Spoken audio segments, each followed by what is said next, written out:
예. 위에도 있어요? 네네. 좀 자연스럽게 읽으세요? 네, 좀 부자연스럽죠?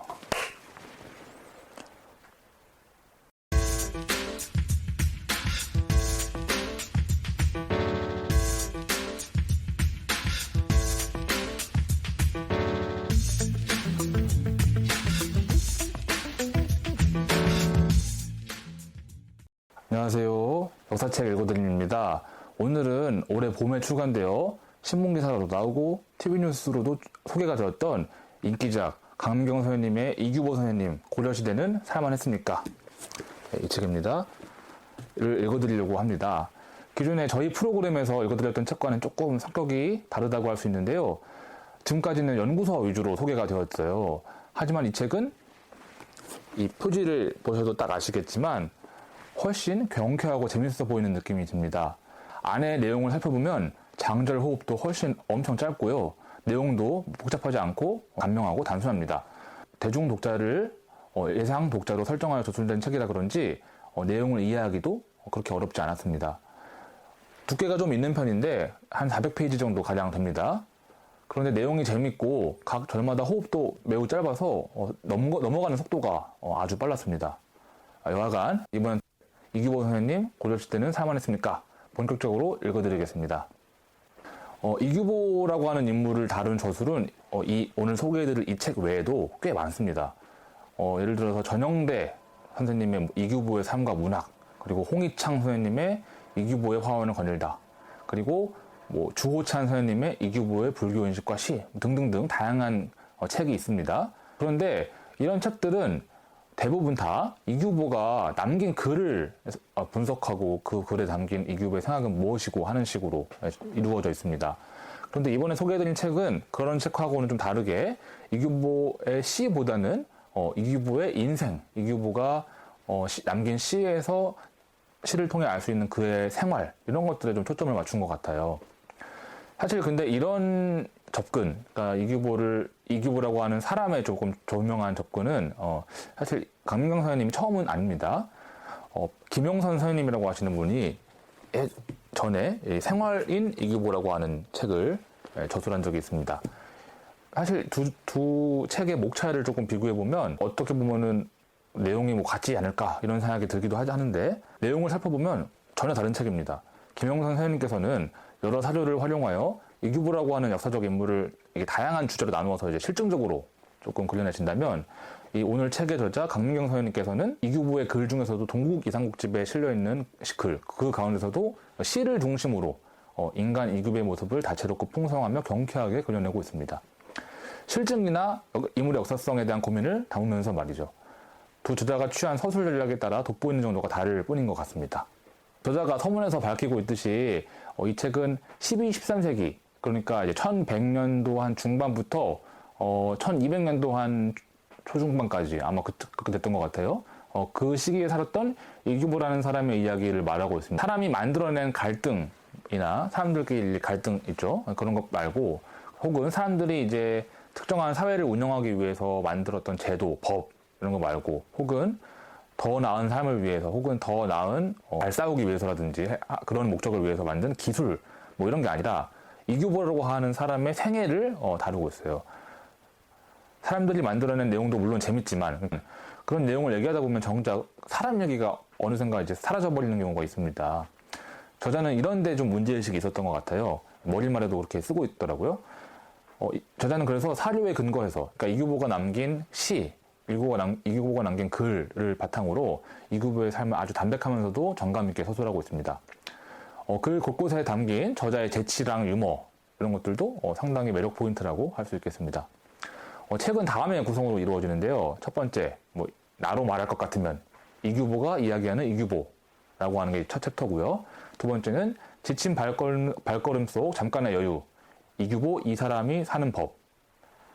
그러니까 이규보가 약간 뭐랄까 오늘날로 치면은 힐링하는 그런 내용인 것 같아요. 3장 그대가 없었다면 이규보의 가족과 친구 그리고 아는 사람들. 개인적으로 3장에서 되게 뭐랄까 이규보라고 하는 인물과 저가 되게 공유하는 요소가 많았다 이런 생각이 들었는데 아무튼 재밌게 읽었던 장 같아요. 다른 장보다는. 4장 분 만들면 걸작일세 이규보의 글짓기. 잘 아시다시피 이규보는 이제 문인이었죠. 많은 글을 남긴 문인이었는데 그 사람이 생각하는 글짓기에 대한 생각들을 이렇게 남긴 시를 정리해 놓은 것 같습니다. 시와 이제 글들을 바탕으로 그런 얘기들을 풀어냈고요. 5번 나 고려 사람 이규보요. 고려에서 산다는 것. 이 5장부터가 어떻게 보면은 여자의 어떤 역사적 감각을 좀 보여주는 대목 같은데요. 단순히 이제 사람 얘기, 소재 잡아가지고 사람의 생활 얘기, 재미난 얘기 이렇게 하는 게 아니라 그 사람의 그러한 재미난 일화들을 통해서 이 사람이 살았던 시대는 어떤 시대인지를 조금 보여주려고 하는 것 같아요. 6장 이건 아닌 것 같은데 이규보가 살았던 시절 이규보는 이제 고려시대 사람이긴 하면서도 동시에 고려라고 하는 500년의 왕조 기간에 아주 일부분에 살았던 사람입니다. 그 시절에 대해서 훨씬 더 특정한 시점에 초점을 맞추고 그 글을 풀어 쓴 것 같아요. 이규보의 생각 엿보기.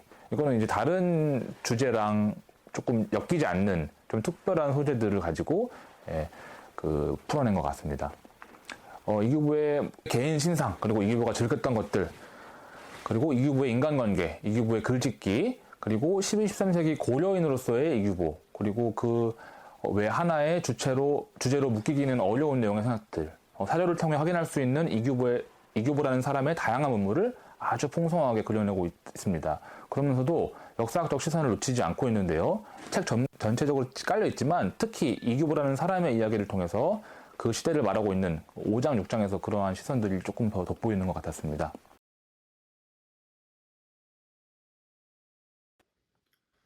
이 책의 주요한 특징이라고 한다면 아무래도 사용하는 자료가 동국 이삼국집이라고 하는 자료에 조금 집중되어 있는 그것이 아닐까 합니다. 물론 문집만 이용한 것은 아니고요. 이규보의 흔적을 전해주는 다른 자료들도 적재적소에 사용을 하고 있습니다. 하지만 이 책의 전개나 내용 구성상에서 동국 이삼국집이라고 하는 문집, 그리고 그 문집에서도 그가 직접 쓴 시가 차지하는 비중은 매우 크다고 말할 수 있을 것입니다. 그래서 이거를 아마 이 책의 특징이라고 할 수 있을 텐데요. 문집은 특정인이 직접 쓴 글을 엮어서 모아놓은 것입니다. 한국 전통시대 연구, 특히 고려시대는 주로 정사라고 하는 종류의 책을 바탕으로 연구가 됐는데요. 정사는 보통 전대 왕조의 기록을 바탕으로 후대 왕조에서 이렇게 소위 기전체라고 많이들 하죠. 기전체나 혹은 편연체 방식으로 엮어놓은 것을 말할 텐데 보통 그렇게 연구를 합니다. 그런 자료들을 보고.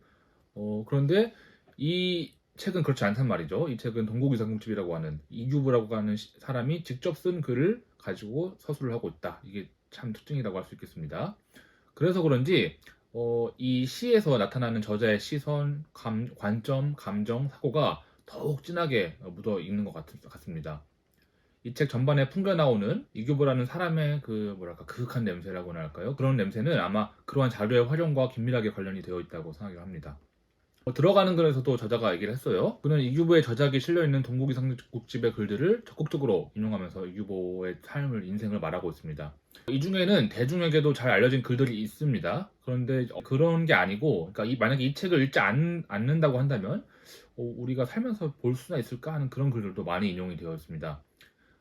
저자는 이제 사실 제가 조금 제 지인입니다. 저의 이제 선배님인데 뛰어난 한문 번역 실력을 갖고 있어요.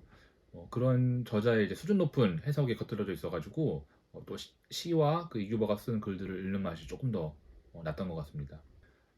책의 구성이 보통 어떻게 되어 있냐면 장과 절의 구성이 어떻게 되어 있냐면 보통은 이규보의 글이 한 편 이렇게 딱 나오고요. 그런 다음에 거기에 대해서 저자가 이제 해석을 하고 그리고 설명이 몇 문단 들어 있습니다.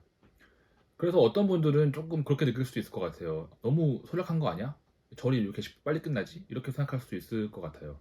하지만 너무 지나치게 사료 한 줄, 두 줄에다가 너무 과하거나 지나친 해석을 해서 막 책의 분량을 늘려가지고 조금 부담을 주는 것보다는 정확하면서도 담백하게 그리고 약간의 여운을 주며 마무리하는 것도 대중용 저서로서는 이제 좋은 서술 전략이라고 생각을 합니다. 절 간의 호흡이 짧아서 읽는 속도 나고 읽는데 큰 부담을 주지도 않으니 이 이규보를 잘 모르거나 혹은 이 이규보가 살았던 고려시대를 잘 모르거나 혹은 사료에 대해서 잘 모르는 분들 입장에서는 훨씬 더 좋지 않았을까. 사람이 남긴 글을 읽을 때 그 글의 저자가 표현한 내용이 무엇일지를 상상하는 재미가 있습니다. 사람들의 시나 그 밖에 이제 다양한 글들을 읽을 때 우리는 잘 모르지만은 그게 무엇일지 이제 상상하면서 읽는 그런 것들을 다들 하시지 않습니까? 하지만 어쩔 때는 너무 벗어난 생각을 할 때도 있고, 그래서 어쩌면 좀 망상에 가깝지 않을까 그런 상상을 하기도 합니다. 그런 거를 뭐 의식해서인지는 아닌지 모르겠지만 저자께서는 글과 함께 다양한 그림 자료를 넣어서 책에서 설명을 하고 있어요. 비록 고려시대에 그려진 그림은 아니지만 뭐 조선시대 그림 중에서 이 시에서 전하는 내용과 유사하다고 판단되는 그런 내용에 그려진 그림들을 책 이곳저곳에 배치를 하고 있습니다. 그래서 예컨대 이런 거죠. 그 이규보가 그 승려와 이렇게 함께 바다를 보고 있는 그런 내용의 이제 절이 있었는데, 그 경우에는 이제 실제로 그 승려와 이규보가 위치해 있었던 그 인천 바다를 이렇게 그려놓은 조선시대 그림들을 이렇게 배치해두기도 하고요. 그리고 잉어를 어떻게 설명했던 부분도 있었는데, 그 부분의 경우는 진짜 말 그대로 그 조선시대 때 잉어 그린 거 이렇게 넣어주면서 잉어의 모습을 어떻게 보면 상상하는 데 도움을 주고도 있습니다. 누군가는 이거를 시에 대한 상상력을 너무 제한하는 거 아니야? 이렇게 반문할 수 있겠습니다만, 저는 개인적으로 그의 시대와 또 그의 글을 이해하는 데는 도움이 되었습니다. 이렇게 동국이 삼국지의 내용을 적극적으로 활용하며 글을 전개하는 방식은 저자가 의도했든 아니든 간에 대중들에게는 그의 작품을 소개하는 효과를 얻게 됩니다. 저 역시 이규보에 대해 잘 알지 못해서 접해본 작품이 몇 개 없었는데, 책을 읽는 과정에서 상당히 많은 그의 시를 접해볼 수 있게 됐습니다. 저자의 정확한 번역과 참조용 그림, 그리고 담백한 설명이 곁들여져서 시를 이해하는 데도 도움이 되었고요. 제가 인상적으로 읽었던 한 편을 소개해드리겠습니다. 3장 그대가 없었다면, 이규보의 가족과 친구, 그리고 아는 사람들에서 나오는 내용인데요. 제목은 고한음, 호된 추위에 읍다로 번역되어 있습니다. 내 공자나 묵자 같은 어진이가 아니니 어찌 굴뚝이 검지 않고 자리가 따스하지 않으리. 마누라가 춥다고 울지 말거라. 내 양목을 베어와 태워 수출 만들어 우리 집과 온 천하를 두루 따숩게 해서 추운 섣달에도 늘 땀을 흘리게 하리다. 이 아버지로서 그리고 남편으로서 이규보의 뭐랄까요, 진지한 그리고 뭐랄까 좀 애정 어린 그런 태도가 돋보이는 것 같아서 감명을 받았던 것 같습니다. 400쪽 가량 되는 분량의 책을 시간가는 줄 모르고 빠르게 재미있게 읽었던 적은 드물었던 것 같습니다. 이는 책 자체가 일반 독자 대중을 염두에 두고 제작된 탓도 있겠지만 저자의 재치 있는 서술 그리고 전략적인 구성, 무엇보다도 이규보라는 사람의 매력 때문이 아니었을까요? 각 챕터의 분량이 짧은 데는 아마도 저자의 가필이나 해설보다는 이규보라는 사람 자체를 이를 통해 고려시대를 독자들로 하여금 직접 느끼게 하고픈 저자의 의도가 없었는지는 궁금할 정도입니다. 앞서 소개하지 못했는데 그 책의 매력 포인트가 하나 더 있습니다. 바로 저자가 직접 그린 캐리커처와 같은 그림이라고 할 텐데요. 이 책 표지에도 이렇게 나와 있는 그림들이 있어요. 이것들이 각 장마다 그리고 각 절마다 하나씩 배치가 되어 있지요. 그 뛰어난 번역 실력 그리고 슬슬 읽히는 굴솜씨는 저희가 전부터 그 선배 솜씨가 있다는 것을 알고 있었지만 적절하게 표현하는 그런 능력까지 있었을 줄은 잘 몰랐습니다. 여튼 아마 많은 독자분들의 이목을 끄는 요소가 아닐까 싶습니다. 다양한 매력 요소로 가득한 이규보 선생님 고려시대는 살만했습니까? 이 책을 적극적으로 추천해드리고 오늘 역사책 읽어드림은 마무리하도록 하겠습니다. 감사합니다.